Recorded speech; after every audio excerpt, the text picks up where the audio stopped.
This place was once full of activity, a place of social enjoyment, business, commerce. It was a place of education, pleasure, prosperity, and luxury.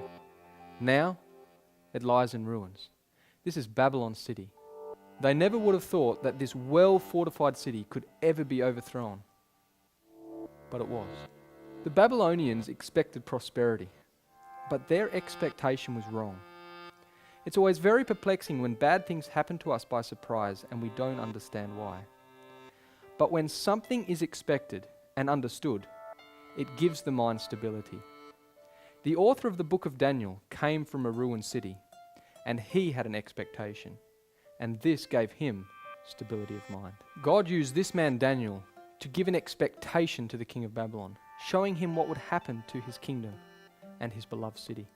God wants you and me to have an expected end, and he's using the book of Daniel to show us what to expect in these last days. Jeremiah 29 verse 11 tells us, "For I know the thoughts that I think toward you, saith the Lord, thoughts of peace and not of evil, to give you an expected end." God loves you and wants you to have an expected end. Unlike the Babylonians, we need to take heed to the warnings. I invite you to come with us as we go through the prophecies of Daniel, step by step, to see what God wants us to know.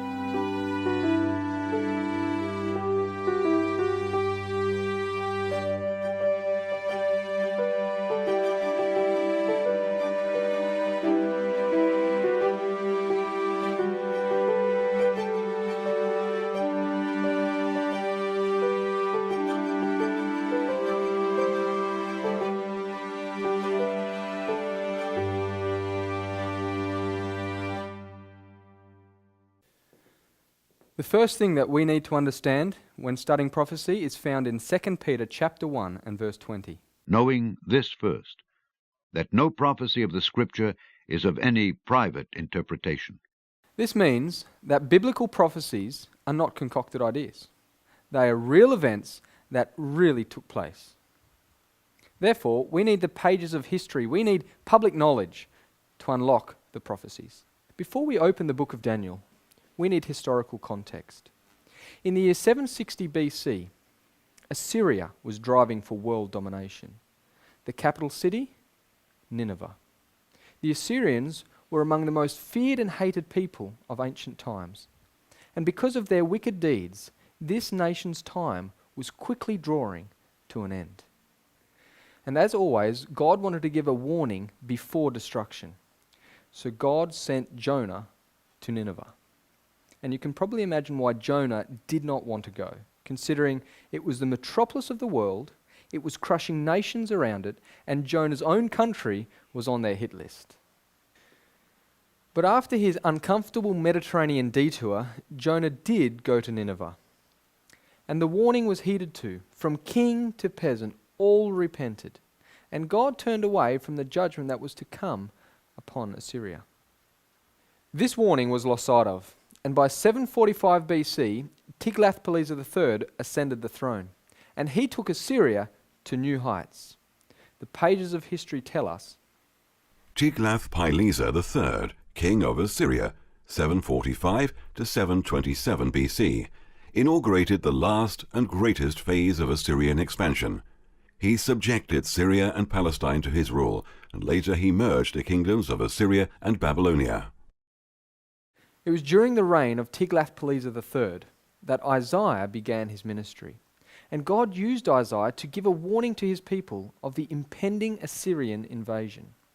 "O Assyrian, the rod of mine anger, and the staff in their hand is mine indignation. I will send him against an hypocritical nation, and against the people of my wrath will I give him a charge, to take the spoil and to take the prey, and to tread them down like the mire of the streets." During Isaiah's ministry, the kingdom of Israel was already divided into two parts. The northern kingdom, Israel, was comprised of 10 tribes, and its capital was Samaria. The southern kingdom, Judah, was comprised of 2 tribes, and its capital was Jerusalem. The ministry of Isaiah was conducted in the southern kingdom of Judah. The northern kingdom, Israel, had rejected warning after warning given by Elijah, Elisha, and Amos. And around 750 BC, Hosea sounded the final call. Hosea testified of the spiritual adultery taking place in Israel. Israel was trying to serve two masters, a bit of God and a bit of Baal. It's like a bit of Christ and a bit of the world, a bit of hot and a bit of cold. Israel became lukewarm, and Hosea's message was unheeded. And now Israel was without a prophet. And as the Bible says, where there is no vision, the people perish. For the children of Israel walked in all the sins of Jeroboam which he did. They departed not from them, until the Lord removed Israel out of his sight, as he had said by all his servants the prophets. So was Israel carried away out of their own land to Assyria unto this day. These words of Scripture were fulfilled over a 10-year period. In 732 BC, Tiglath-Pileser took control of the northern portion of Israel. By 722 BC, King Shalmaneser came to complete the job. But Shalmaneser died while besieging the rebellious city of Samaria.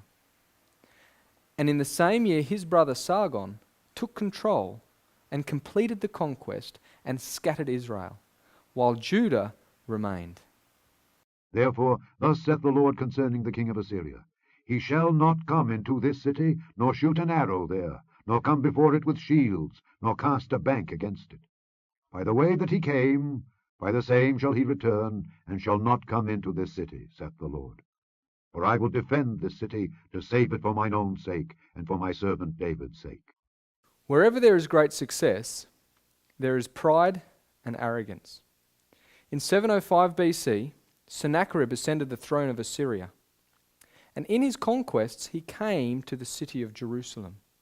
He stood outside the city wall and mocked the people, saying, "The Egyptians' God couldn't help them, the Medes' God couldn't help them, and all the nations' gods couldn't help them." Then Sennacherib boastfully said, "Neither can your God help you." But God had a big lesson to teach Sennacherib. And this lesson is recorded in Isaiah chapter 37. Then the angel of the Lord went forth, and smote in the camp of the Assyrians 185,000. And when they arose early in the morning, behold, they were all dead corpses. So Sennacherib king of Assyria departed, and went and returned and dwelt at Nineveh. 185,000 troops dead. Understandably, Sennacherib went straight home to Nineveh and stayed there. From then on, history tells us that Sennacherib engaged more in architectural work than in global conquests. But God had another warning to give to Assyria, and this is recorded in Isaiah chapter 10 and verse 12. Wherefore it shall come to pass, that when the Lord hath performed his whole work upon Mount Zion and on Jerusalem, I will punish the fruit of the stout heart of the king of Assyria, and the glory of his high looks. God always gives time for people to repent. And so time went on in the Assyrian Empire. By 699 BC, Ashurbanipal, the last great king, ascended the throne of Assyria. By 640 BC, God chose Nahum to be his prophet. Before the Assyrian Empire started declining, God sent Nahum to give a very clear warning to Nineveh of its destruction, as Jonah did over 100 years before, because God wanted Assyria to have an expected end. Behold, I am against thee, saith the Lord of hosts, and I will discover thy skirts upon thy face, and I will show the nations thy nakedness, and the kingdoms thy shame. And I will cast abominable filth upon thee, and make thee vile, and will set thee as a gazing stock. And it shall come to pass that all they that look upon thee shall flee from thee, and say, Nineveh is laid waste. Who will bemoan her? Whence shall I seek comforters for thee? Ashurbanipal rejected the warnings given by Nahum the prophet, and by 627 BC he died. Assyria then fell into civil war, and by 620 BC a man from the tribe of the Chaldees named Nebuchadnezzar gained control of Babylon. In 612 BC, he sent his armies from Babylon to Nineveh. The general of the army was Nebuchadnezzar. Nebuchadnezzar completely annihilated Nineveh. And by 605 BC, he ascended the throne as sole ruler when his father, Nebuchadnezzar, died. And now God raises Daniel to give a warning to Nebuchadnezzar.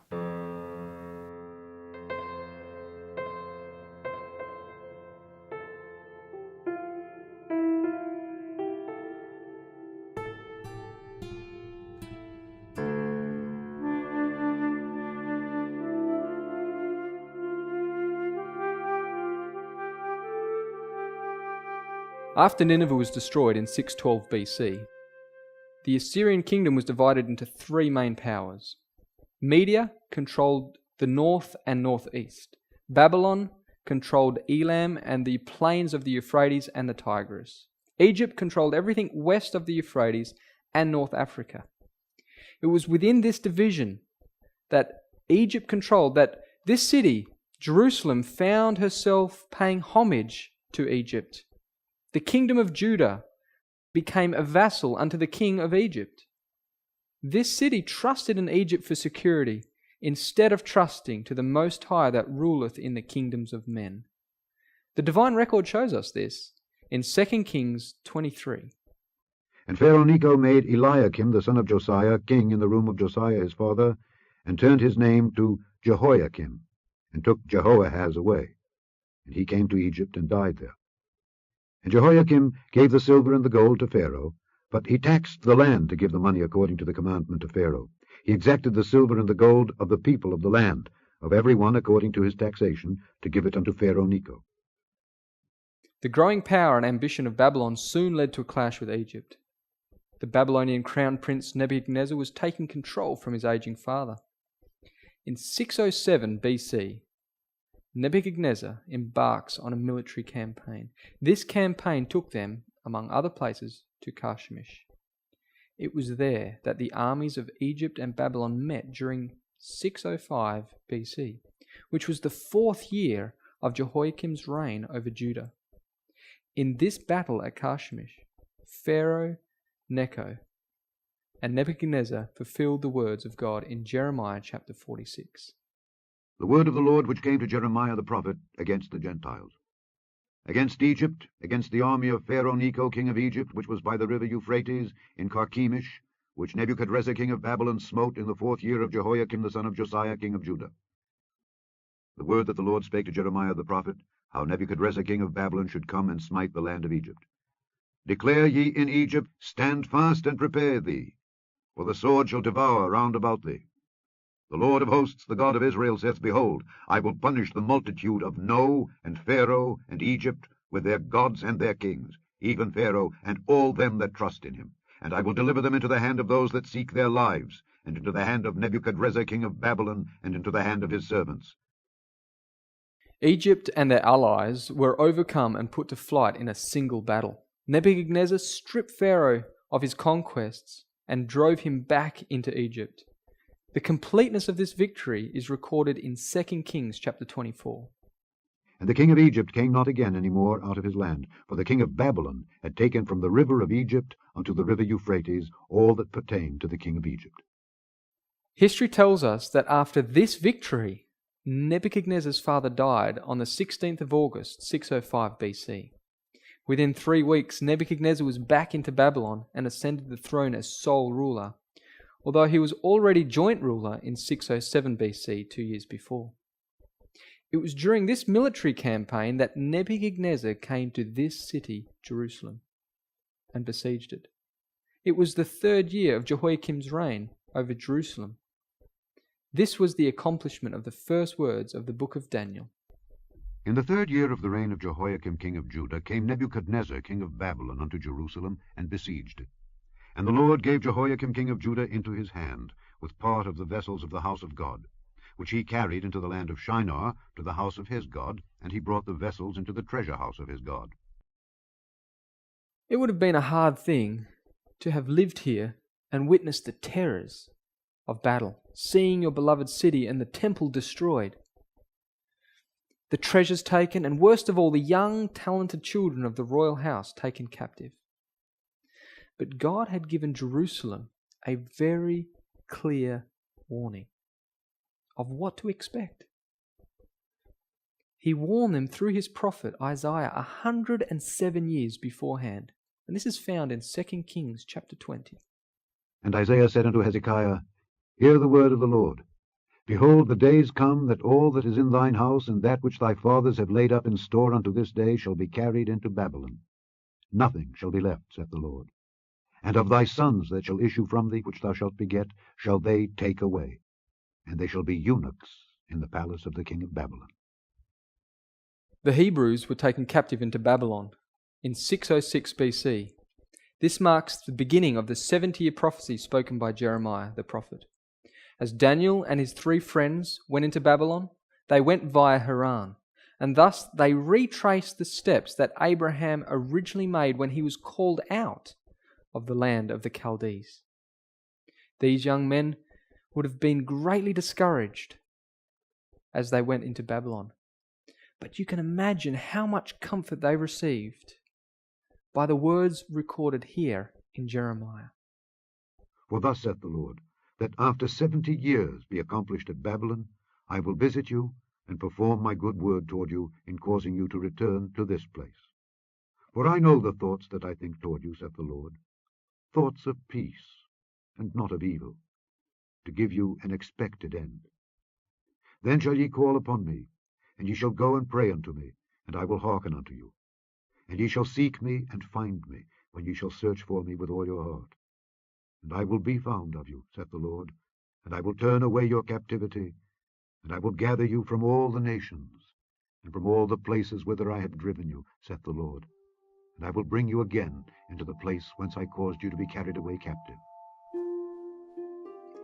Daniel and his 3 friends sought the Lord during this catastrophic event, and they found God to be a personal comfort and guide. Have you found God in your calamities?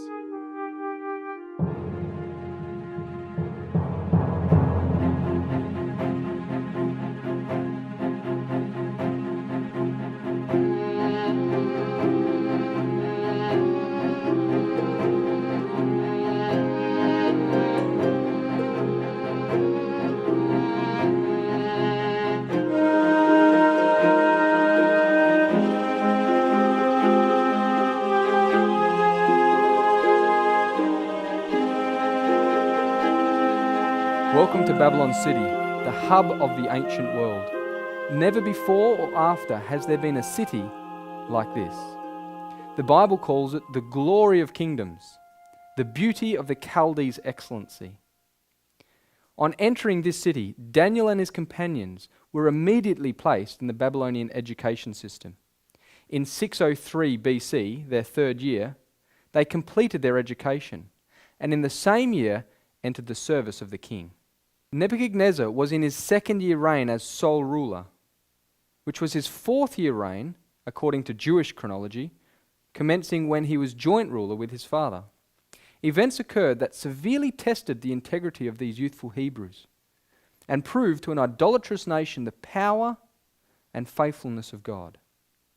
And in the 2nd year of the reign of Nebuchadnezzar, Nebuchadnezzar dreamed dreams, wherewith his spirit was troubled, and his sleep brake from him. This remarkable dream made a deep impression upon the mind of Nebuchadnezzar, but he found it impossible to recall the particulars. History tells us why this was such a problem for the king. In Mesopotamia, the king was viewed as the cultic mediator between God and man. As head of all the priests of the country, he had important cultic functions at the New Year's festival. The king may be the recipient of a direct revelation of the will of a god. In Mesopotamia, the duty of the king to ascertain the will of the gods was more strongly emphasized. A directive of the gods could result from omens, dreams, or reading the entrails of offerings.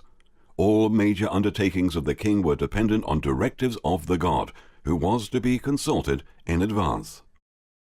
So forgetting the dream was like forgetting a direct revelation from God about future events.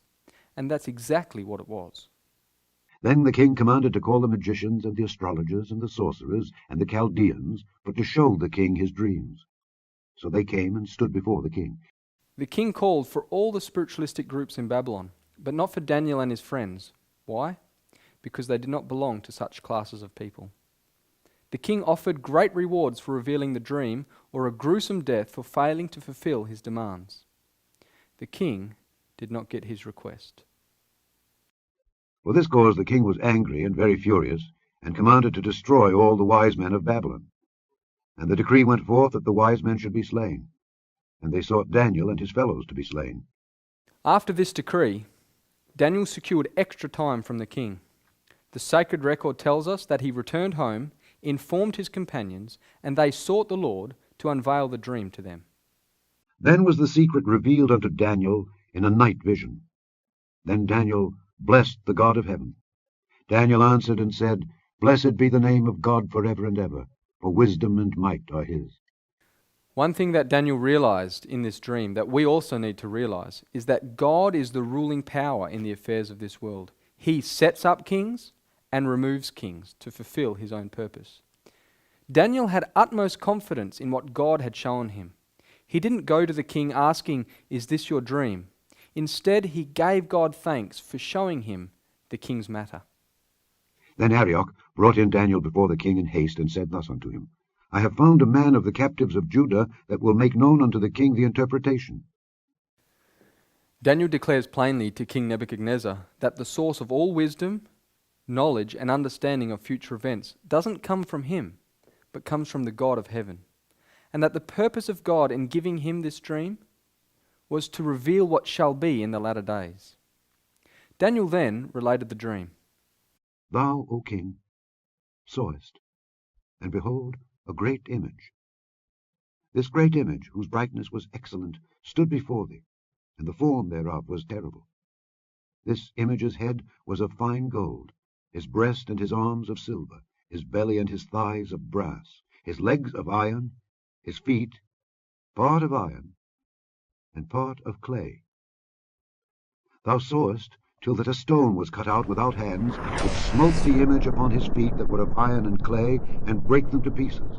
Then was the iron, the clay, the brass, the silver, and the gold broken to pieces together, and became like the chaff of the summer threshing floors, and the wind carried them away, that no place was found for them. And the stone that smote the image became a great mountain, and filled the whole earth.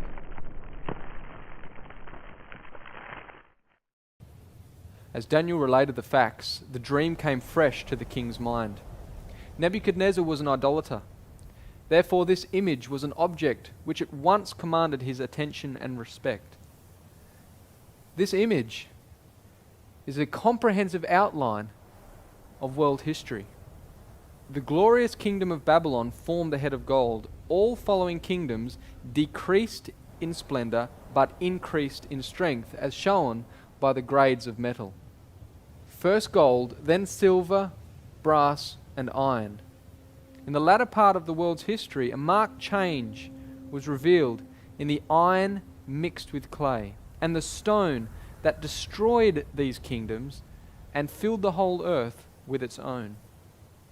Let us walk through history as we enlarge this interpretation. This is the dream, and we will tell the interpretation thereof before the king. Thou, O king, art a king of kings, for the God of heaven hath given thee a kingdom, power, and strength, and glory. And wheresoever the children of men dwell, the beasts of the field and the fowls of the heaven hath he given into thine hand, and hath made thee ruler over them all. Thou art this head of gold. Nebuchadnezzar reigned over Babylon for 43 years, from 605 BC to 562 BC. It was during this time that his kingdom rose to the nation that was represented by the golden head. Babylon was the recognized center of cultic religion, wealth, and education. Thus it was that all kingdoms and people were under the shadow of her influence and power. Gold flowed into Babylon from all provinces of its empire. The immense treasures gathered by King Solomon in Jerusalem were all taken by Nebuchadnezzar, giving to his kingdom a tremendous amount of gold. The Greek historian Herodotus visited this city about 454 BC and testified to the glory and splendor of this city. It was the golden kingdom of a golden age. Babylon, its metropolis, towered to a height never reached by any of its successors. Situated in the Garden of the East, laid out in a perfect square 60 miles in circumference, 15 miles on each side, surrounded by a wall 350 feet high and 87 feet thick, with a moat around it of equal cubic capacity. Laid out in luxuriant pleasure grounds and gardens, interspersed with magnificent dwellings, this city, with its 60 miles of moat, its 60 miles of outer wall, its 30 miles of river wall through its center, its hanging gardens, rising terrace above terrace, its 150 gates of solid brass, its temple of Belus, 3 miles in circumference, its perfect arrangement for convenience, ornament, and defense, with unlimited resources. This city was itself a wonder of the world. Never before saw the earth a city like this. Never since has it seen its equal. And there, with nations prostrate at her feet, Babylon was a true queen in peerless grandeur. The historian Gibbon records that the cities of the Babylonian Empire were plundered for almost 1,000 years, and still there was gold to be found. After the death of Nebuchadnezzar in 562 BC, he was followed by a succession of kings, which ended with Belshazzar and his father, who were overthrown by the Medes and Persians in 539 BC, fulfilling these words. And after thee shall arise another kingdom inferior to thee. As silver is of less value than gold, so the Medo-Persian Empire was inferior in splendor, luxury, and magnificence to the kingdom of Babylon, but not in strength. To understand the Medo-Persian Empire, we need some background knowledge on its rulers. The scriptures name 2 individuals who are involved in the overthrow of Babylon. The first one is recorded in Daniel chapter 5. In that night was Belshazzar the king of the Chaldeans slain. And Darius the Median took the kingdom, being about 62 years old. The other individual is recorded in Isaiah chapter 45. Thus saith the Lord to his anointed, to Cyrus, whose right hand I have holden, to subdue nations before him. And I will loose the loins of kings, to open before him the 2-leaved gates, and the gates shall not be shut. Darius was a Mede, and Cyrus was a Persian. The 2 arms of the image represented the alliance between Media and Persia. Cyrus was the son of Cambyses, king of Persia. His mother, Mandane, was the daughter of the Median king Astyages. When Astyages died, his son Cyaxares II, also known as Darius the Mede, took rulership over Media. However, Cyrus held sway over Media and Persia, but was not sole ruler. After Cyrus had taken Babylon, history informs us that he gave authority to his aged uncle, Darius the Mede. The historian Prideaux says Darius the Mede, that is Cyaxares, the uncle of Cyrus, took the kingdom, for Cyrus allowed him the title of all his conquests as long as he lived. Although Darius was in his later years, he only ruled by permission of the real conqueror, Cyrus. And now when the march had brought them into Media, Cyrus turned aside to visit Cyaxares. After they had met and embraced, Cyrus began by telling Cyaxares that a palace in Babylon and an estate had been set aside for him. Cyrus the Great led the Medo-Persian army against the city of Babylon in 539 BC. He was guided by the Lord to fulfill divine prophecy that was written over 100 years before he was born. Thus saith the Lord to his anointed, to Cyrus, whose right hand I have holden, to subdue nations before him. And I will loose the loins of kings, to open before him the 2-leaved gates, and the gates shall not be shut. I will go before thee, and make the crooked places straight. I will break in pieces the gates of brass, and cut in sunder the bars of iron. And I will give thee the treasures of darkness, and hidden riches of secret places, that thou mayest know that I, the Lord which called thee by thy name, am the God of Israel. Not only does God tell of Cyrus's name before he was born, but he also ordained the method of conquering the great city Babylon.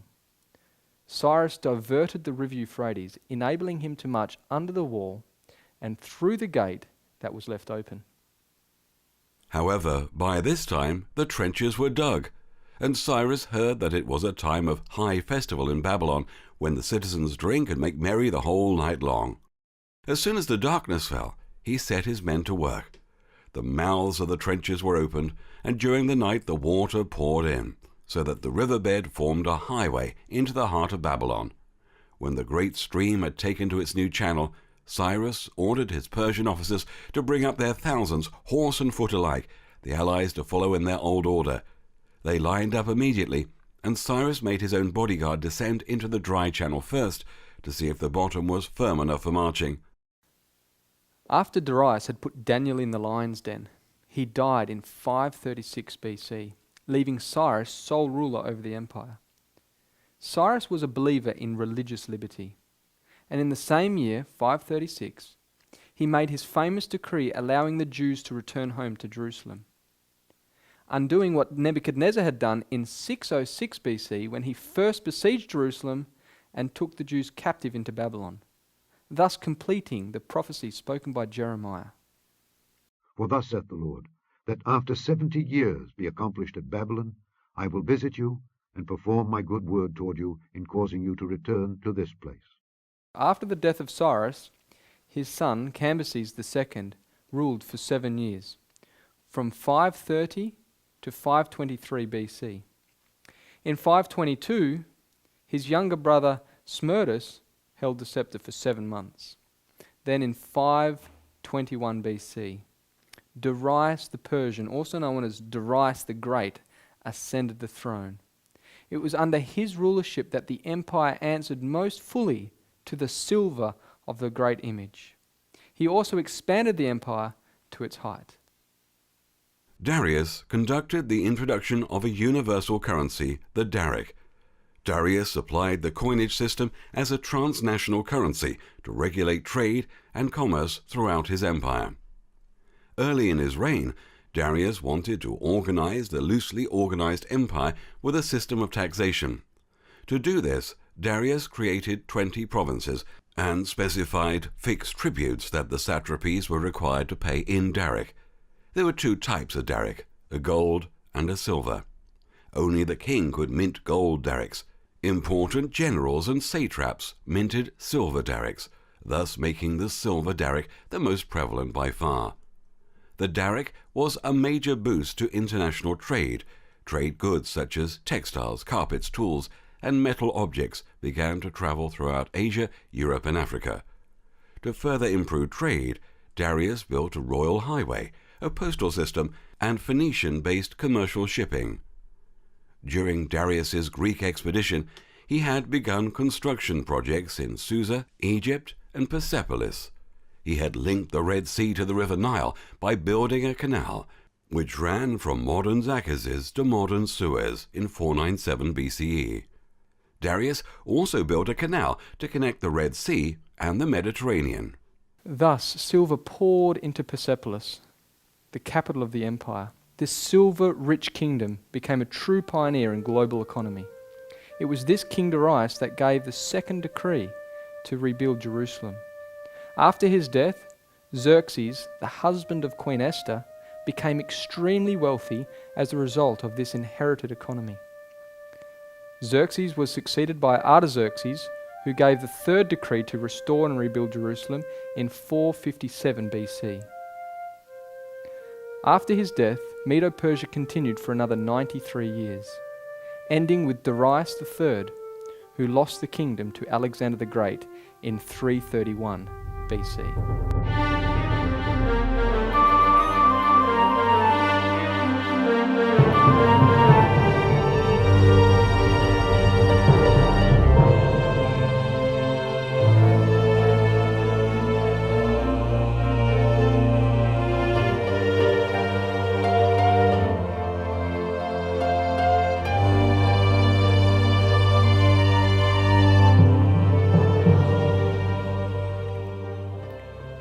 Welcome to this ancient citadel, known as the Acropolis.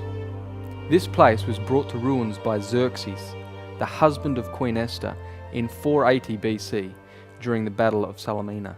During the time of the Medo-Persian Empire, the Greeks were not a united people. Greek territory was made up of many city-states, each having their own king or government. Fighting among these states was common. Athens and Sparta have become notorious for such battles.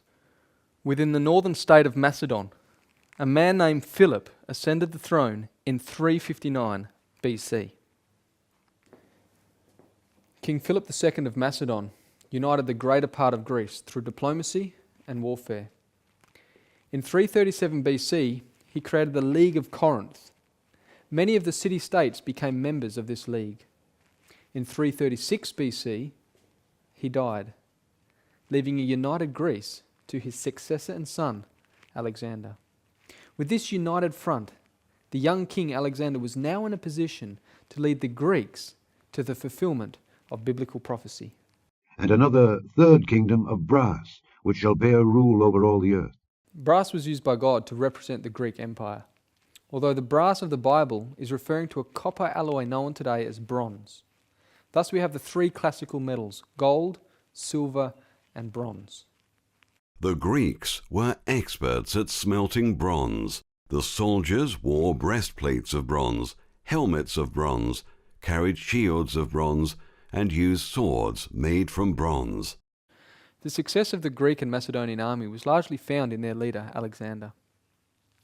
At age 13, Alexander was schooled by Aristotle. At age 16, he was a warrior in the army. At age 18, he was general. At age 20, he was proclaimed king. At age 26, he had conquered the Persian Empire and was named Lord of Asia. Throughout all his life, he never lost a battle. And then, on the 10th of June, 323 BC, Alexander died in Babylon. When Alexander the Great died, he left behind a huge empire. Alexander's empire stretched from his homeland of Macedon through the Greek city-states that his father had subdued, to Bactria and parts of India in the east. It included Anatolia, the Levant, Egypt, Babylonia, and Persia. Without a chosen heir, there was an immediate dispute among his generals as to who should be his successor. This was the beginning of the Hellenistic period of Greek history. Greek territory was ruled by several Greek dynasties for over 160 years, until the iron power of Rome was felt. Hellenization denotes the spread of Greek language, culture, and population into the former Persian Empire after the death of Alexander. Greece was now the world-dominating power, but she was altogether different from the preceding two. Instead of gaining control through the power of government or religion, the Greeks gained control of the world through the power of the intellect, through education, arts, exploration, literature, theatre, architecture, music, mathematics, philosophy, science, and Olympic sports. But in 168 BC, the Roman army defeated the Macedonian and Greek allies in the Battle of Pydna. Greece then was incorporated into the Roman Empire.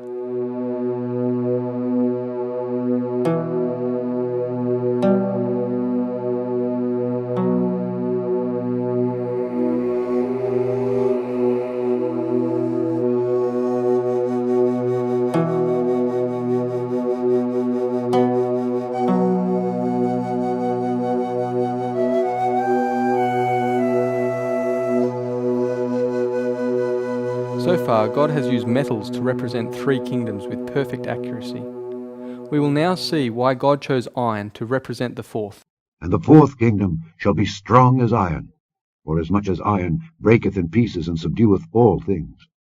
And as iron that breaketh all these shall it break in pieces and bruise. This is undoubtedly the Empire of Rome.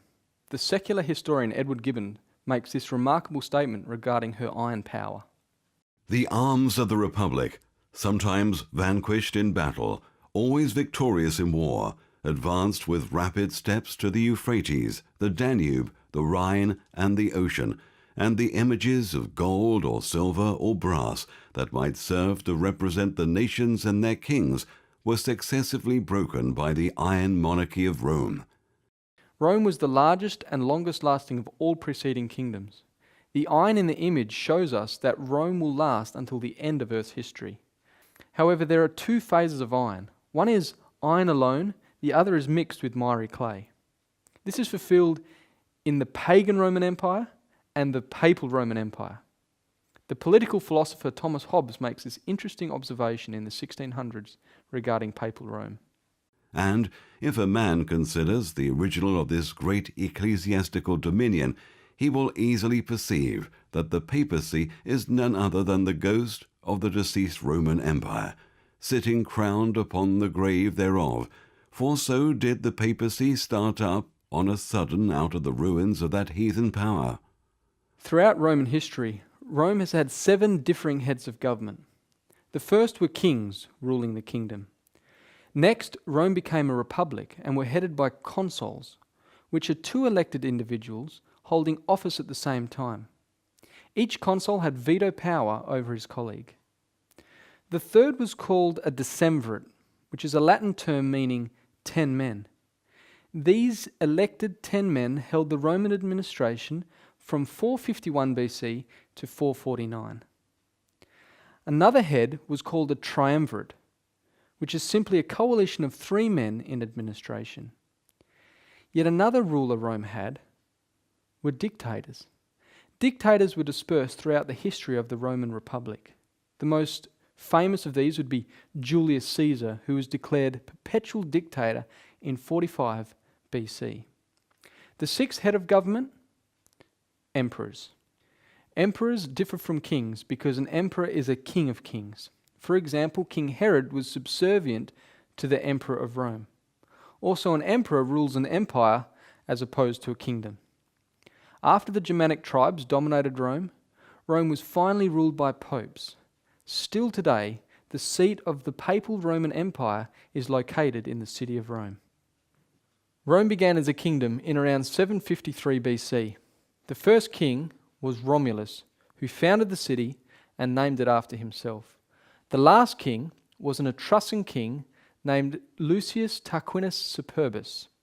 He was proud, tyrannical, and lost favour in the eyes of the people. It was said that Lucius was a source of the phrase, the tall poppy syndrome. According to Livy, Tarquin cut off the heads of the tallest poppies in his garden as an allegory to instruct his son Sextus to pacify a recently conquered enemy city by executing its leading citizens.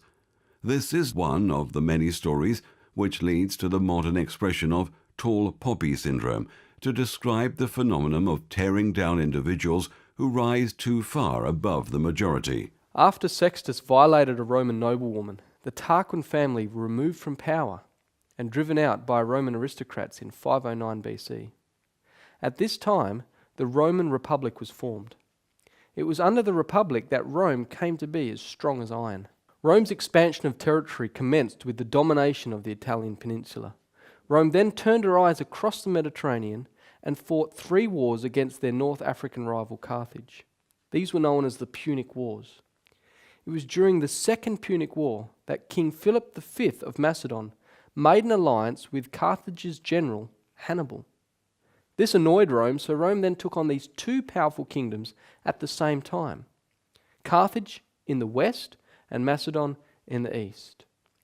Rome first went to war with the Greek kingdom of Macedon in 214 BC and again in 200 BC. Rome then gained a decisive victory against the Greeks at Pydna in 168 BC, reducing Macedonia to a Roman province. By this time, Rome dominated much of the Greek territory. Although winning the wars against Carthage and the Greeks, Rome was financially and emotionally drained due to the loss of thousands of soldiers in bloody battles. So then how could Rome be as strong as iron if it was in this weak state? Well, one thing was clear, that an unprofessional citizen army was no longer adequate for an empire the size of Rome.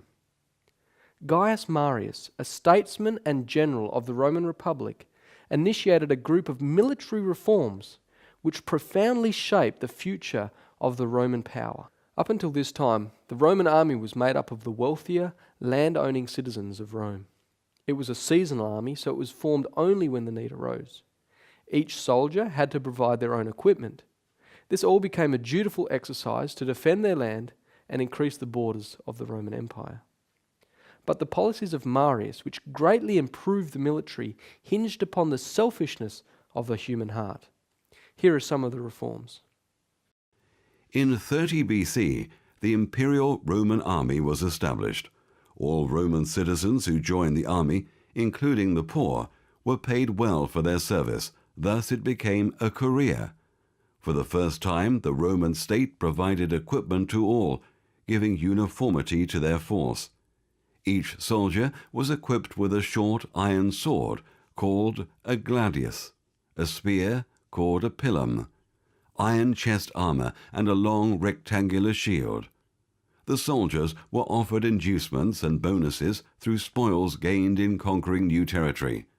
Retirement benefits in the form of land grants were also provided.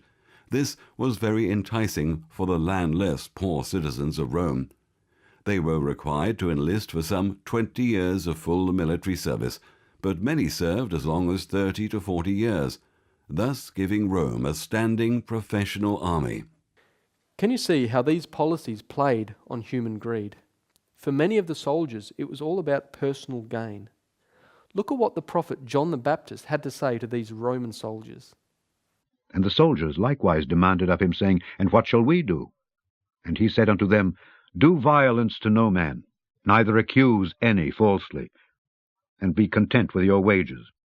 The Roman generals had an iron grip on their soldiers, not only through the pleasure of personal gain, but through the use of extreme discipline. Here's an example. Decimation was a form of military discipline used by senior commanders in the Roman army to punish mutinous or cowardly soldiers. The word decimation is derived from Latin meaning removal of a tenth. A cohort selected for punishment by decimation was divided into groups of 10. Each group drew lots, sortition, and the soldier on whom the lot fell was executed by his 9 comrades, often by stoning or clubbing. The remaining soldiers were often given rations of barley instead of wheat. When you compare these methods with dutiful service to a king or state like other kingdoms, you get a glimpse at the secret behind the strength of Rome. As a result of the military reforms made by Marius, the Roman generals, who were often political leaders, became too powerful within the Roman Republic. This caused the downfall of the Republic and the beginning of the emperors. The first emperor was Gaius Octavius, also known as Caesar Augustus. He became emperor in 27 BC. Augustus was the emperor when Jesus Christ was born.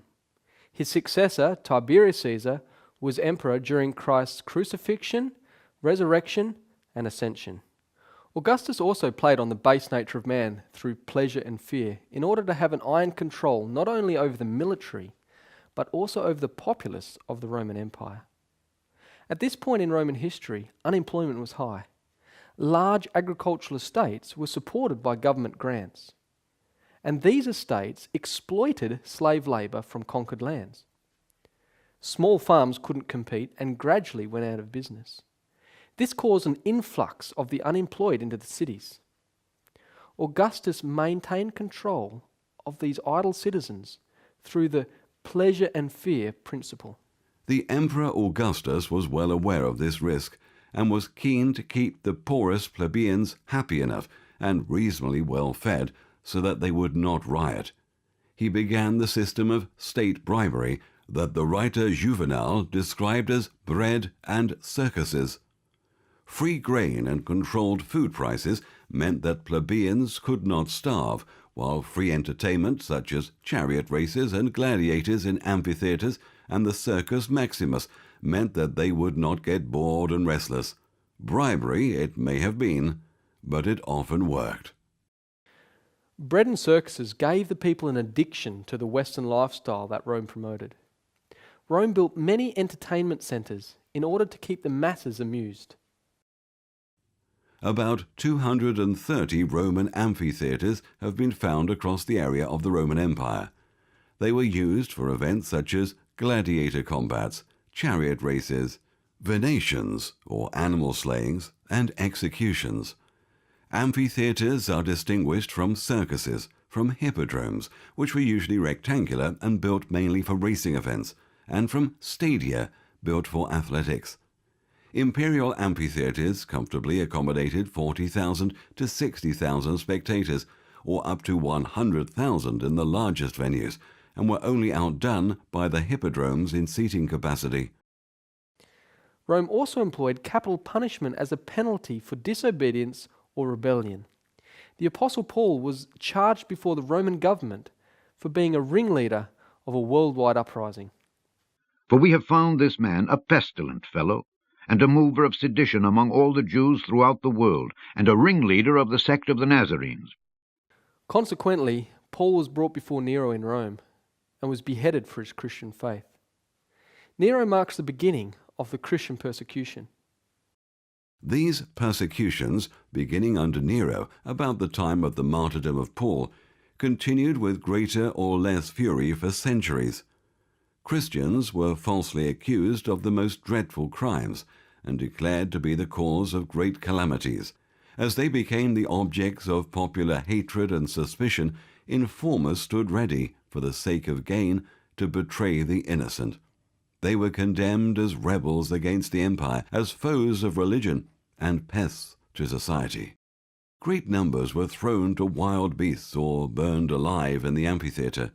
Some were crucified, others were covered with the skins of wild animals and thrust into the arena to be torn by dogs. Their punishment was often made the chief entertainment at public fetes. Vast multitudes assembled to enjoy the sight and greeted their dying agonies with laughter and applause. This policy of offering a combination of rewards and punishment to induce behaviour was the strength of Rome's iron power over the military and the masses. After Nero's death, another dynasty of Roman emperors arose, including Vespasian and his son Titus, who destroyed the city of Jerusalem in AD 70.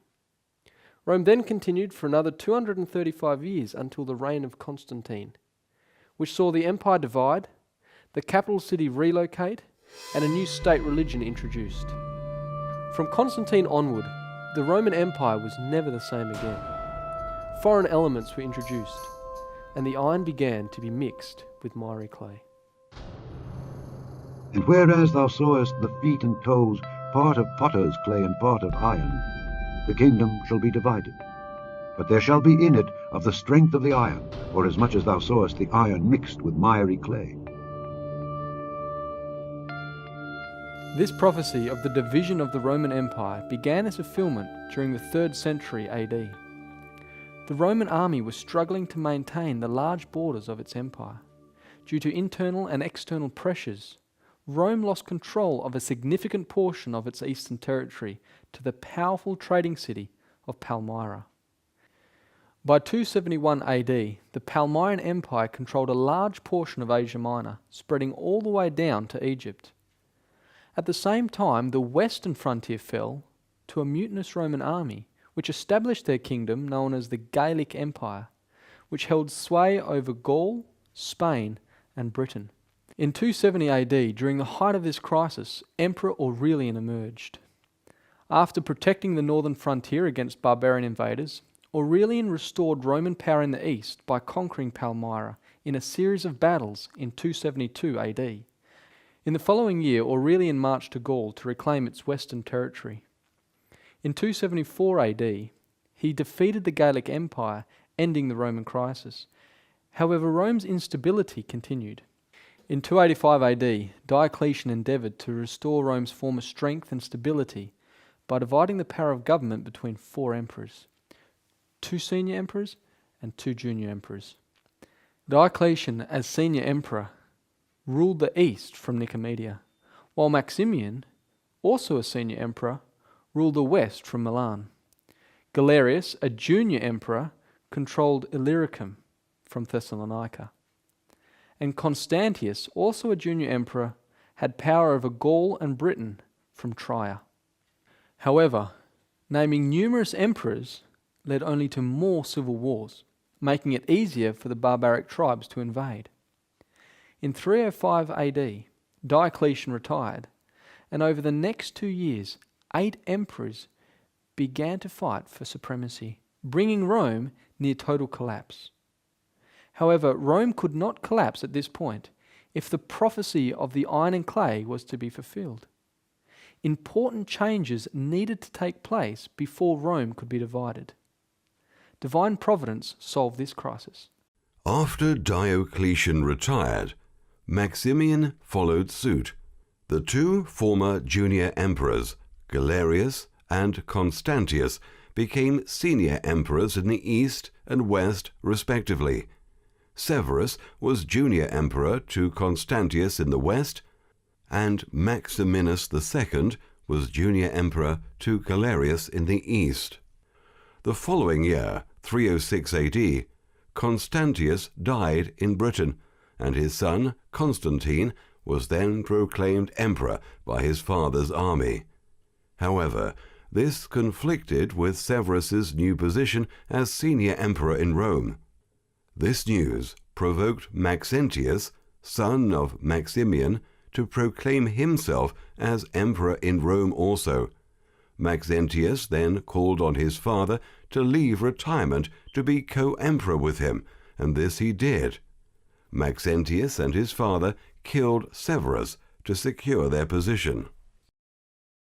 Galerius, the eastern emperor, came to the west intending to dethrone Maximian.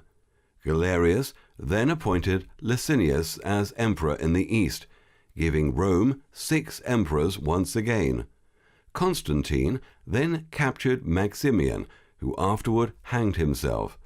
A number of months later, Galerius died, leaving the Roman Empire with 4 emperors. Maxentius and Maximinus II made an alliance, motivating Licinius to ally with Constantine. Soon after, Constantine destroyed Maxentius by defeating him and his army in 312 AD.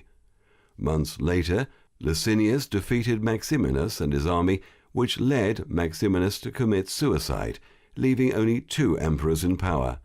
Constantine then went to war against Licinius, finally executing him and becoming sole ruler over the entire Roman Empire. The eastern regions were united with those of the west, and the whole body of the Roman Empire was graced by a single and supreme ruler. Constantine the Great was Rome's last emperor to rule the entire empire. This was necessary to fulfill biblical prophecy. Constantine made some very important changes that were like seeds to spring up in a Roman government of a different kind. During his 31 years of rulership, Constantine publicly professed Christianity, became the first Christian emperor, and put a stop to Christian persecution through the Edict of Milan in 313 AD. When you see that this has been granted to Christians by us, your worship will know that we have also conceded to other religions the right of open and free observance of their worship for the sake of the peace of our times, that each one may have the free opportunity to worship as he pleases. This regulation is made that we may not seem to detract from any dignity of any religion. Constantine also greatly favoured the church in Rome and flattered the bishops, donating land and wealth to the church. It was the aim of Constantine to make theology a branch of politics. It was the hope of every bishop in the empire to make politics a branch of theology. Constantine made theology a branch of politics by acting as supreme judge to solve doctrinal divisions within the church, even though he wasn't baptized. He dealt with the Donatist schism in North Africa by 320 AD. He also called and presided over the Council of Nicaea in 325 AD, attempting to solve the Godhead schism between Arianism and Trinitarianism. In 321 AD, Constantine issued his famous Sunday Edict. Constantine, Emperor Augustus, to Helpidius. On the venerable day of the sun, let the magistrates and people residing in cities rest, and let all workshops be closed. In the country, however, persons engaged in agriculture may freely and lawfully continue their pursuits, because it often happens that another day is not so suitable for grain sowing or vine planting, lest by neglecting the proper moment for such operations the bounty of heaven should be lost. Constantine also shifted the political capital from Rome to Byzantium, which he renamed Constantinople. This gave the Bishop of Rome more freedom to exercise civil authority within the city of Rome. So it was that Constantine opened the door of the state to the clergy. To the reign of Constantine the Great must be referred the commencement of those dark and dismal times which oppressed Europe for 1,000 years. An ambitious man had attained to imperial power by personating the interests of a rapidly growing party.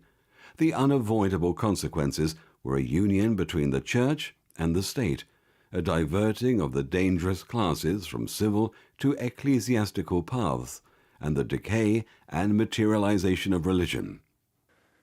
This joining of church and state was an irresistible temptation to the bishops of Rome. The bishops believed that pagan Rome was the oppressor of the Christians, as Egypt was the oppressor of the Israelites, and that Constantine was to the Christians as Moses was to the children of Israel. The Roman historian and bishop Eusebius, who lived in the days of Constantine, writes this: For as once in the days of Moses and the Hebrew nation, who were worshippers of God, he cast Pharaoh's chariots and his host into the waves, and drowned his chosen chariot captains in the Red Sea, so at this time did Maxentius and the soldiers and guards with him sink to the bottom as a stone, when in his flight before the divinely aided forces of Constantine he essayed to cross the river which lay in his way. They also believed that the church was to be a theocracy, a nation to overrule nations, as Israel was in the days of King David.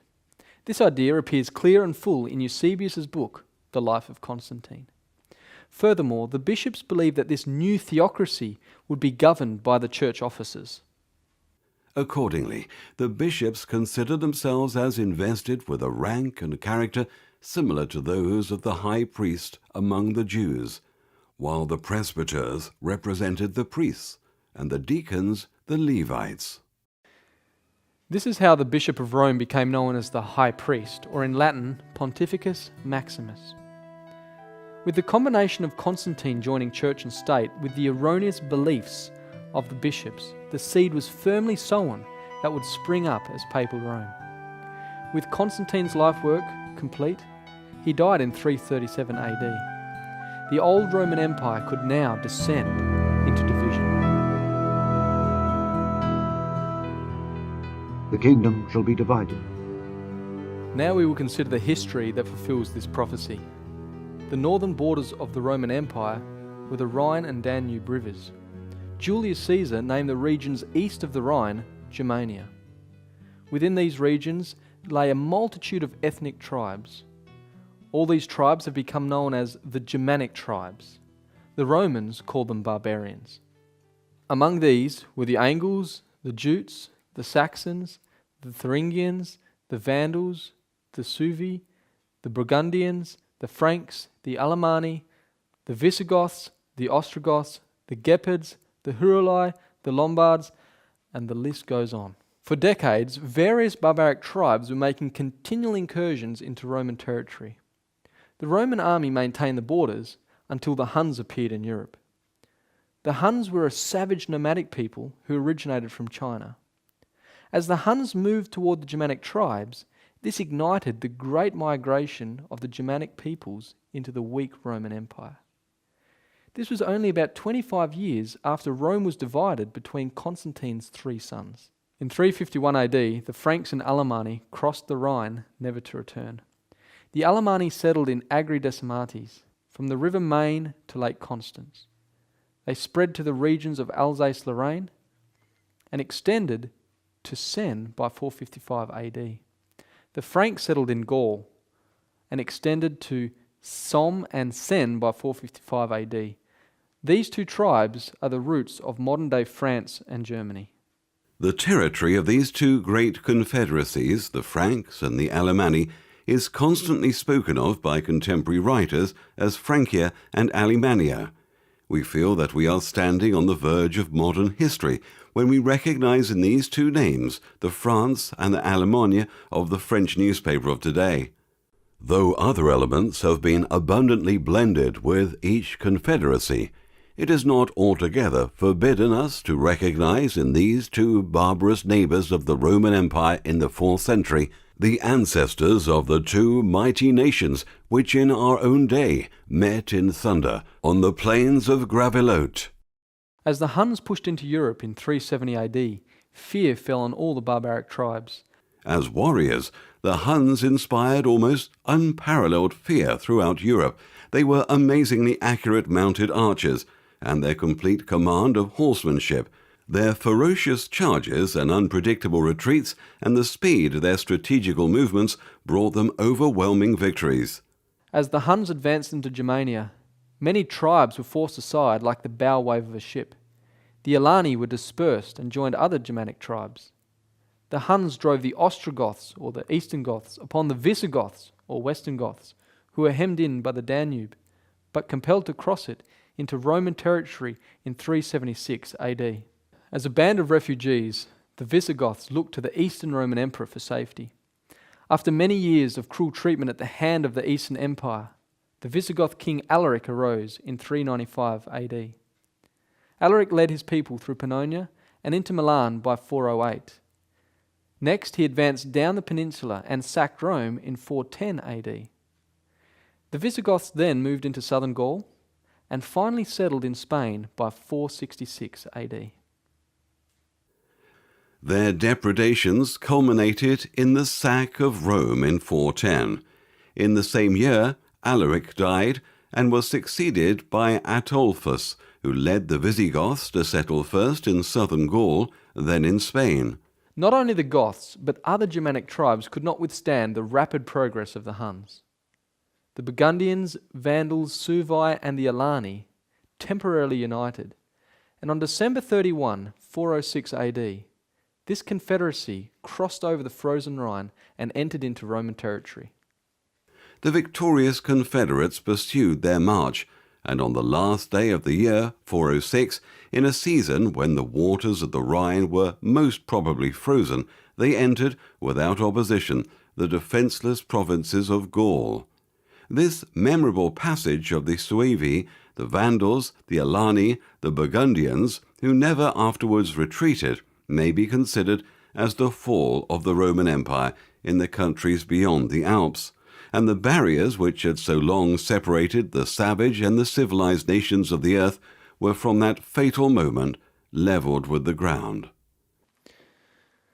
The Burgundians settled in Burgundy in 420 AD and went on to spread over West Switzerland and the valley of the Rhine between 443 and 476 AD. The Suevi, Vandals and Alani moved down into Spain by 409 AD. In 418, the Alani king Atassus was killed by the incoming Visigoths. The Alani then offered their crown to the Vandal king Gunderic. As a result, the separate ethnic identity of the Alani was lost to the Vandals. As the Visigoths moved into Spain, they pushed the Suevi into Galicia, where they settled and established a kingdom which incorporated other small Germanic tribes like the Quadi, Buri, and the Marcomanni, who had also left Germania. The Suebic kingdom spread throughout what is now Portugal by 466 AD. The Vandals, on the other hand, had an open door into North Africa. So it was in May 429 AD the Vandals crossed the Strait of Gibraltar and began their settlement. By 439, the Vandals spread their kingdom to the stronghold of Carthage. The Vandals, as we know, ruled Africa from Carthage. The Burgundians were settled in the valley of the Rhine, and their chief capital was Lyon. The Suevi held the greater part of southern and western Spain, and their capital was Astorga.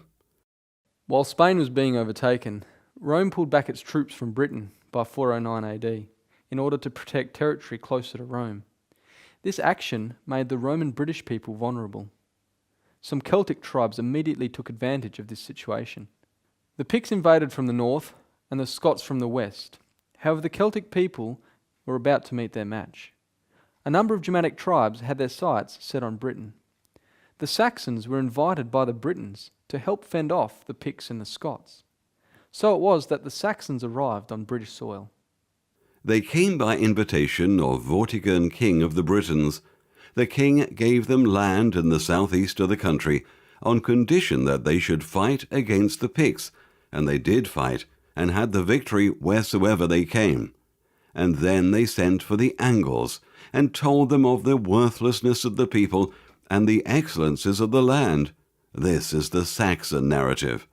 The Saxons pushed the Picts back past the old Roman frontier, preventing the Celts from gaining control of Britain. But the Saxons turned against the Britons whom they had come to help. The Angles and Jutes from Denmark and the Frisians from France also joined the Saxons in the invasion of Britain.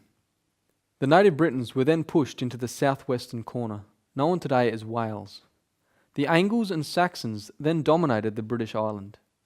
So it is from 449 AD that the history of Angleland, or England, begins. 4 years after the Saxons placed their feet on British soil, the kingdom of Attila the Hun came to a sudden stop in 453 AD. As you have seen, many of the Germanic tribes escaped the Huns by migrating into Roman territory, but not all. The Hunnic kingdom dominated and incorporated many tribes like the Gepids, the Thuringians, the Lombards, the Ostrogoths, the Huruli, and the Rugian. When Attila the Hun died on his wedding night, his large empire practically vanished, giving independence to the tribes once under his control. In 453 AD, the Ostrogothic kingdom established themselves within the borders of the Roman Empire in the lands of Pannonia. When the Hunnish Empire broke in pieces on the death of Attila, AD 453, the East Goths recovered their full independence. They now entered into relations with the empire and settled on lands in Pannonia. Likewise, the Lombards regained their freedom after the death of Attila the Hun. Attila's sudden death, either by hemorrhage or the vengeance of his Burgundian bride, checked the progress of the Hunnish Empire. The Ostrogoths, the Gepidi, and the Langobards obtained their independence after a severe struggle, whilst the remains of the nomadic Huns were lost in the rich pastoral steppes of southern Russia. The Lombards first settled within the Roman territory of Noricum in 453 AD. The Thuringians filled some of the void left in Germania by the Great Migration, but did not settle within Roman territory. The Gepids were overthrown by the Ostrogoths, Lombards, and an Asian tribe called the Avars. The Rugians also settled outside of Roman territory. Lastly, in 475 AD, the Huruli moved into Italy under their king Ottoscar. Ottoscar overthrew the last Roman emperor, Romulus, in 476 AD, becoming the first barbarian king over Italy. Odoacer was the first barbarian who reigned in Italy over a people who had once asserted their just superiority above the rest of mankind. Rome was finally divided in 476 AD. 10 kingdoms, 10 distinct and independent nations, no more, no less, had fixed themselves within the boundaries of the old Roman Empire. And the prophecy that was spoken and written more than 1,000 years before was literally fulfilled.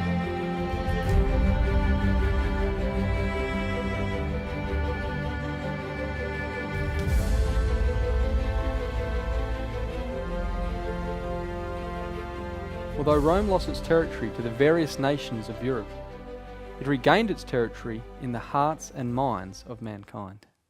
Divine prophecy foretold Rome would remain until the end of earthly kingdoms. Rome evolved from the old pagan empire into a religious power that is still felt today. As Rome was being pulled apart by the Germanic invasions, the Church of Rome played an important role to secure its own existence. In 460 AD, Pope Leo the Great said this: While Romulus and Remus were the twin founders of ancient Rome, it was through the missionary efforts of the apostles Peter and Paul that Rome, the mother of error, was transformed into the daughter of truth. Rome did not really pave the way for the Christian faith. Rather, the Christian faith paved the way for Rome to be transformed into the Christian city that it was meant to be. Peter and Paul, not Romulus and Remus, were the men who raised Rome to this glory, that Rome might be made head of the world through the sacred throne of blessed Peter. Pope Leo taught that the existence of Rome was a result of the Church. He not only taught it, but he demonstrated it by creating peace with the Huns. It became clear that neither the emperor nor the Magister Militum had any chance of halting the Huns' advance. So Leo the Great, Bishop of Rome and first Pope of the Christian Church, took matters into his own hands. He travelled north to intercede with the king of the Huns on his own. Attila agreed to see him, and the two men met at the Po River. Afterwards Leo never wrote or spoke of what had passed between them, but when the audience had ended, Attila had agreed for peace. Leo returned to Rome, haloed with victory. For the first time in history, a bishop had taken the emperor's job. As spiritual leader, he could also claim the right to guarantee the Church's physical survival. So after the division of the Roman Empire, the Church of Rome had secured its place as a power that would last to the end of time. And as the toes of the feet were part of iron and part of clay, so the kingdom shall be partly strong and partly broken. And whereas thou sawest iron mixed with miry clay, they shall mingle themselves with the seed of men. But they shall not cleave one to another, even as iron is not mixed with clay. Since the fall of the Roman Empire, many attempts to unite the nations into one distinct nation have been made. However, the prophecy simply states, "But they shall not cleave one to another, even as iron is not mixed with clay." In 711 AD began an Islamic invasion of the old Roman Empire's territory. The Muslim power gained control of North Africa, Spain, Portugal, and part of France, but failed to subdue the entire region. In 768, Charlemagne, King of France, expanded his territory and became the protector of Papal Rome. He made incursions into Muslim Spain and removed the Lombards from power in Italy. Papal Rome established the Holy Roman Empire in an attempt to recreate the old Empire of Rome. In so doing, the Pope crowned Charlemagne the first emperor of the Holy Roman Empire in December 25, 800 AD. The Holy Roman Empire wasn't actually Roman or holy, nor was it a true empire, and failed completely at uniting Europe under one government. The territories making up the empire lay predominantly in Central Europe.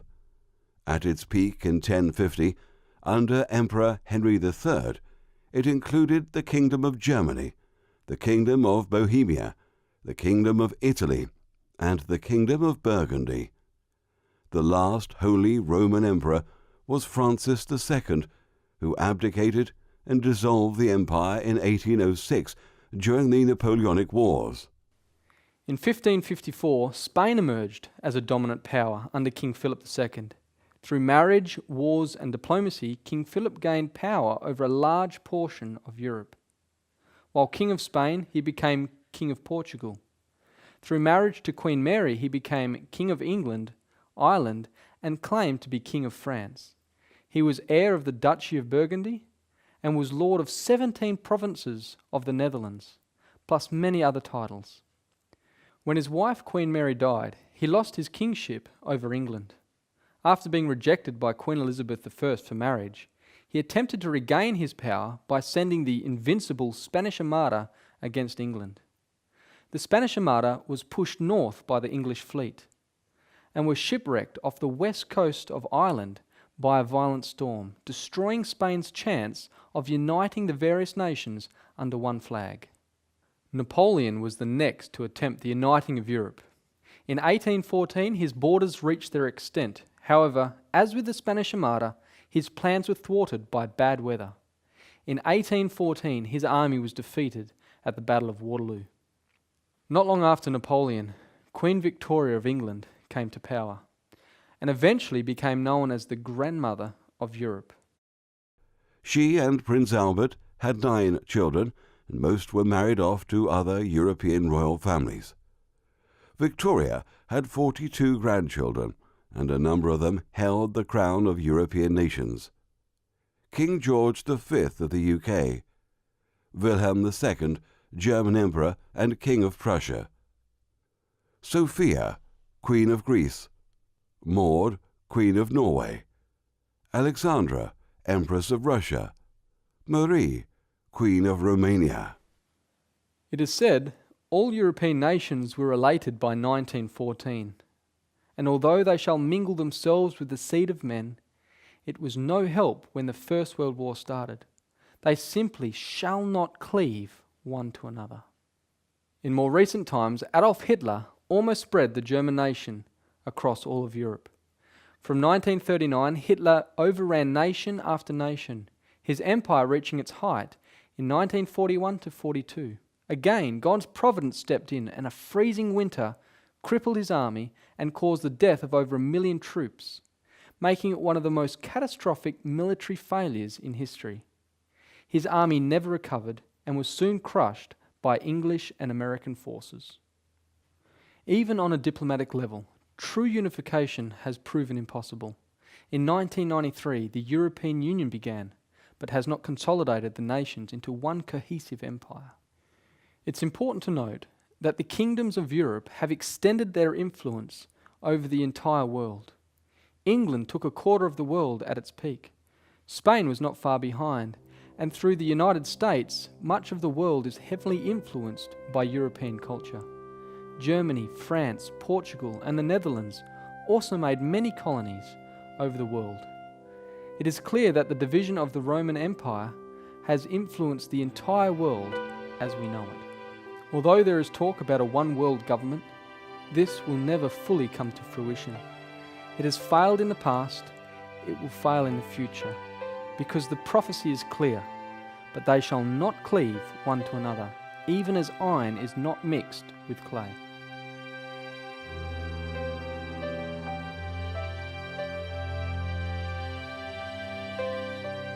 The climax of the prophecy is here brought to view. When the history of nations is considered, it is very clear that kingdoms come and kingdoms go. But here is presented a kingdom that will not be destroyed. And in the days of these kings shall the God of heaven set up a kingdom which shall never be destroyed. And the kingdom shall not be left to other people, but it shall break in pieces and consume all these kingdoms, and it shall stand forever. The reason for this is found in the next verse. Forasmuch as thou sawest that the stone was cut out of the mountain without hands, and that it brake in pieces the iron, the brass, the clay, the silver, and the gold, the great God hath made known to the king what shall come to pass hereafter. That it was cut out without hands is the reason given that it will never be destroyed. What is the stone, and what is meant that it was cut out without hands? Jesus Christ, when speaking to the Jews, tells us what this crushing stone is. And he beheld them, and said, What is this then that is written? The stone which the builders rejected, the same is become the head of the corner. Whosoever shall fall upon that stone shall be broken, but on whomsoever it shall fall, it will grind him to powder. Speaking to the Jews again, Jesus tells us what it means to be cut out without hands. I will destroy this temple that is made with hands, and within 3 days I will build another made without hands. In this statement Jesus made, he was speaking about the temple of his body. Jesus answered and said unto them, Destroy this temple, and in 3 days I will raise it up. Then said the Jews, 46 years was this temple in building, and wilt thou rear it up in 3 days? But he spoke of the temple of his body. The meaning is clear. With hands means the thing is accomplished through a human agency. Without hands means through a supernatural agency. This is further proven in the book of Hebrews. But Christ being come an high priest of good things to come, by a greater and more perfect tabernacle, not made with hands, that is to say, not of this building. Moses built the Hebrew sanctuary with all its offerings and ceremonies. This was done through the human agency. But when Christ went to heaven after his resurrection, he entered into the heavenly sanctuary. And that is referred to as not being made with hands. In other words, there was no human input into the building of it. The mountain that was the origin of the stone is recorded in Hebrews 12, verse 22. But ye are come unto Mount Zion, and unto the city of the living God, the heavenly Jerusalem, and to an innumerable company of angels. Therefore, this stone that is cut out without hands refers to the resurrected, glorified Christ, who will leave the heavenly city known as Mount Zion, return to earth in a physical, literal, and visible manner as king and ruler of this world. This stone is not any particular church or religious organization, because these are all administered by human beings. It is important to note that this final and everlasting dominion is set up without human power or help. No human agency is responsible for the stone being cut out of the mountain, nor responsible for it being hurled with great force against the image. The setting up of this everlasting kingdom and the destruction of the earthly dominions are accomplished by Jesus Christ himself. The timing of the setting up of this final kingdom is clearly indicated. Although no exact time is given, a waymark is clearly laid out before us. And in the days of these kings shall the God of heaven set up a kingdom which shall never be destroyed. The plurality of kings here mentioned refers to the division made after the fall of the Roman Empire in 476 AD. We are currently still living in this European division, and therefore are living in the days of these kings or kingdoms. So the kingdom that is yet to be realized is to be done so during the existence of the various nations of Europe, and before any one world government comes to fruition. Now some may say that the kingdom was realized during the first advent of Jesus Christ. Christ plainly taught that his kingdom was still future when he had the Last Supper with his disciples. And he took the cup and gave thanks, and said, Take this, and divide it among yourselves.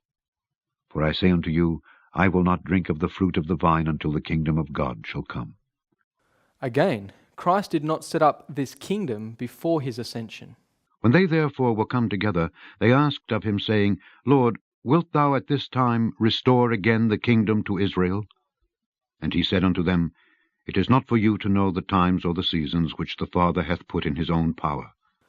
Also, Christ did not teach us something to pray for that was already fulfilled when he said, Pray, thy kingdom come, thy will be done. The Bible teaches us that this kingdom is a matter of promise to the believer in Christ. Hearken, my beloved brethren. Hath not God chosen the poor of this world, rich in faith, and heirs of the kingdom which he hath promised to them that love him? And it was told us in the Scriptures that it would be set up when Christ shall judge the living and the dead. I charge thee therefore before God and the Lord Jesus Christ, who shall judge the quick and the dead at his appearing and his kingdom. Some may ask, what kingdom was realized when Christ first came to earth? There are two types of kingdoms brought to light in the Bible: the kingdom of grace and the kingdom of glory. One is current and the other is future. This is simply shown by the text in Hebrews where it says to come boldly before the throne of grace. This is present tense. The other is mentioned in Matthew 25:31, when the Son of Man shall come in his glory, and all the holy angels with him, and he shall sit upon the throne of his glory. And this is future. A throne implies a kingdom, and so the kingdom of grace was realized during Jesus' first advent, and the kingdom of glory will be realized at his second advent. The prophecy tells us that during the existence of the various nations of Europe, that Jesus Christ himself will set up a kingdom. It will not be left in the hands of a church or an organization or a board of directors or any other representative. Christ himself personally will administer this kingdom. It also tells us that when he comes, the nations of this world will be destroyed. This is the time when all wickedness and evil will cease to rule our world. Looking at the history of the world as we have done, there has only been war, bloodshed, and wickedness. And mankind does not have the capacity to develop a righteous kingdom in this world. At the time of the destruction of the nations, Babylon, Persia, Greece, and Rome will lose all the legacy they have left behind, and it is then that the gold and silver, brass and iron will cease to exist in all things. While Babylon, Persia, Greece, and Rome do not have dominion, what they have done while they had dominion is still present in our world today. Babylon, the source of cultic religion and spiritualism, is alive and well today. Persia, that pioneered the principles of rulership through global economy and worldwide trade, is also very prominent today. Greece introduced philosophy and mind culture, coupled with sports and Olympic Games, that has never been lost in our world. Rome, with the principles of an iron government, clothed in the garb of democracy and republicanism, is also alive and well today. However, when Jesus Christ comes, all this, the gold and the silver, the brass and the iron, will be destroyed and forgotten in the kingdom to come. Then was the iron, the clay, the brass, the silver, and the gold broken to pieces together, and became like the chaff of the summer threshing floors, and the wind carried them away, that no place was found for them. After the nations have been blown away, and the earth has been cleaned from their existence, then Mount Zion will fill the whole earth. The stone that smote the image became a great mountain and filled the whole earth. God has made a guarantee that that which is yet to take place is sure to happen, and the prophecy is true and faithful. Daniel gives this guarantee to the king of Babylon. The great God hath made known to the king what shall come to pass hereafter. And the dream is certain, and the interpretation thereof sure. The prophecy has been accurate for well over 2,000 years, and it would be very unwise to dismiss the last part of the prophecy as untrue. In the book of Psalms, it gives us good instruction as to the last part of Daniel chapter 2. It is better to trust in the Lord than to put confidence in man. It is better to trust in the Lord than to put confidence in princes. The instruction was to trust the Lord. The center verse of the King James Bible is Psalms 118 verse 8. It is better to trust in the Lord than to put confidence in man. God loves you and wants you to have an expected end. Unlike all the nations before us, we need to take heed to the warnings so that we can be with Christ in his glorious kingdom.